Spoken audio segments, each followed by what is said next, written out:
ഉമ്മയും ഉപ്പയും ഇനി ഒരിക്കലും തിരിച്ചുവരാത്ത ലോകത്തേക്കാണ് പോയതെന്ന് ആ പൊന്നുമോൾക്ക് ഇപ്പോഴും വിശ്വസിക്കാൻ കഴിയുന്നില്ല. അവൾ രണ്ടുപേരെയും കാത്ത് വീടിന്റെ ഉമ്മറത്ത് റോഡിലേക്ക് നോക്കിയിരിക്കുകയാണ്. ഒരു കുടുംബത്തിലെ 3 പേരെ മരണം കവർന്നെടുത്ത വല്ലാത്ത ഒരു വിധിയാണ് കഴിഞ്ഞ ദിവസം നാദാപുരത്ത് അരങ്ങേറിയത്. 5ാം ക്ലാസ് വിദ്യാർത്ഥിനിയായ ഹംന ഫാത്തിമ ഓടിവന്ന് നാട്ടുകാരെ എല്ലാം വിവരമറിയിച്ചിട്ടും തന്റെ പ്രിയപ്പെട്ടവരെ ആ പുഴ കവർന്നെടുത്തത് എന്തിനാണെന്ന ചോദ്യം ആ കുഞ്ഞു മനസ്സിൽ ഇപ്പോഴുമുണ്ട്.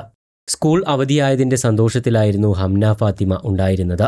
അതിനോടൊപ്പം തന്നെ പ്രവാസിയായ ഉപ്പ അൻസാർ നാട്ടിലെത്തിയതിന്റെ വലിയ ആവേശവും ആ കുഞ്ഞു മനസ്സിലുണ്ടായിരുന്നു. കഴിഞ്ഞ 1 മാസത്തോളമായി ഉപ്പയുടെ വിരൽത്തുമ്പിൽ തൂങ്ങിയായിരുന്നു അവളുടെ നടത്തം. എന്നാൽ എല്ലാ സന്തോഷങ്ങളും ഇല്ലാതായത് ഒറ്റ നിമിഷം കൊണ്ടാണ്. ഈ ദുരന്തത്തിന്റെ ആദ്യ ഇര 7 വയസ്സുകാരിയായ ഇസാമറിയമായിരുന്നു. അൻസാറിന്റെ സഹോദരൻ ഹനീഫയുടെ മകൾ. അവളും ഉപ്പയെ കാണാൻ കൊതിച്ചിരിക്കുകയായിരുന്നു.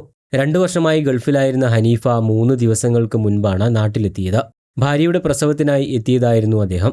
പുതിയൊരു അതിഥിയെ വരവേൽക്കാനൊരുങ്ങിയ ആ വീട്ടിലേക്ക് ഇസമോളുടെ ചേതനയറ്റ ശരീരമെത്തിയപ്പോൾ ആ കുടുംബം ആകെ തകർന്നു പോയിരുന്നു. അതിലേറെ ദയനീയമായിരുന്നു ഇസമോളുടെ ഉപ്പാപ്പയുടെ ആ കരച്ചിൽ. രാവിലെ അവൾ എന്നെ വിളിച്ചതാണ്. ഉപ്പാപ്പ വന്ന് കൂട്ടിക്കൊണ്ടു പോകുമോ എന്ന് ചോദിച്ചതാണ്. ഞാൻ ഇന്ന് പോയിരുന്നെങ്കിൽ എൻ്റെ മോൾക്ക് ഇങ്ങനെ സംഭവിക്കില്ലായിരുന്നുവെന്ന് പറഞ്ഞാണ് അദ്ദേഹം വിതുമ്പി കരഞ്ഞിരുന്നത്. കുളിക്കാനും അലക്കാനും സ്ഥിരമായി പോകുന്ന മയ്യഴിപ്പുഴ ഇവർക്ക് ഒരിക്കലും അന്യമല്ലായിരുന്നു. കഴിഞ്ഞ ദിവസം രാവിലെ ഉപ്പാപ്പ കൂട്ടിക്കൊണ്ടുപോകാൻ വരില്ലെന്നറിഞ്ഞതോടെ ഉച്ചഭക്ഷണവും കഴിച്ച് പുഴയിലേക്ക് പോയതായിരുന്നു സുഹാദയും മക്കളും. കുട്ടികൾ പുഴയോരത്ത് കളിച്ചുകൊണ്ടിരിക്കുന്നതിനിടയിലാണ് ഇസ പാലത്തിനടുത്ത് ചെറിയ വെള്ളക്കെട്ടിലേക്ക് നടന്നു നീങ്ങിയത്.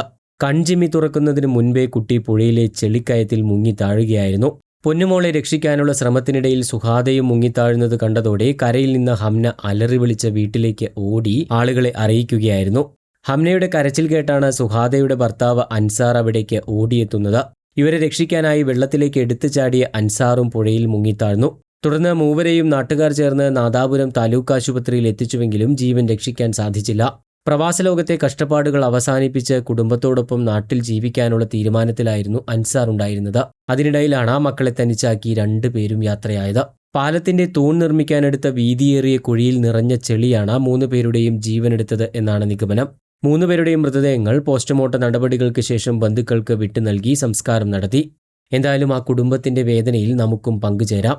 ഈ വലിയ നഷ്ടം താങ്ങാനുള്ള കരുത്ത് അവർക്ക് ലഭിക്കട്ടെ എന്നും നമുക്ക് പ്രാർത്ഥിക്കാം.